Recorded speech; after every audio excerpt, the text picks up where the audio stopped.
Miami Beach, en Floride.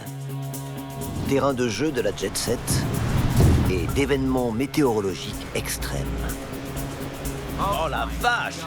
Le centre de Miami sous les eaux. C'est un truc de dingue. Les parties les plus basses de la ville se situent à moins d'1,50 m au-dessus du niveau de la mer, contre 3 mètres à New York et 13 à Boston. Miami Beach est quasiment construite sur l'eau. C'est un banc de sable. Pour l'artiste et militant écologiste Xavier Cortada, Miami est en très mauvaise posture. Selon lui, la ville sera ravagée d'ici la fin du siècle. La majeure partie de la ville sera sous 1 mètre d'eau, voire un peu plus. Il mise sur l'art pour alerter la population du danger qui menace. À partir de 6 ou 7 pieds, soit environ 2 mètres, c'est fini. Xavier Cortada s'est donné pour mission d'alerter Miami sur ce péril existentiel. Il prend sa source à 13 000 km de là. Je me suis rendu au pôle Sud à la demande de la Fondation nationale pour la science.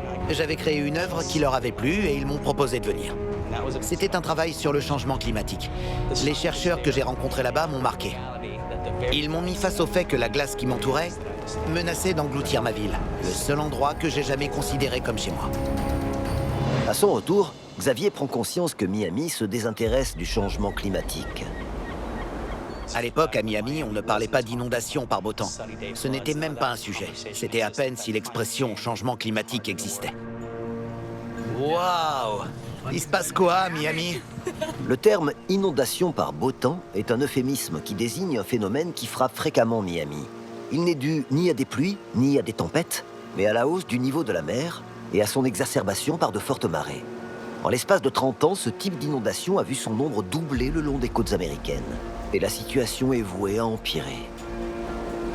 Non mais t'as vu toute cette flotte? À Miami, j'ai vu des gens sortir de chez eux en bottes en caoutchouc. On parle d'inondation par beau temps parce que, quand j'étais là-bas, Rick Scott était gouverneur de Floride.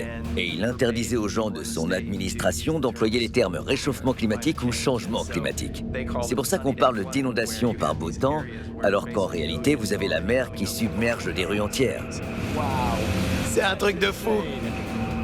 Cette histoire d'inondation par beau temps, c'est un paravent. C'est une façon de ne pas parler de ce qui se passe.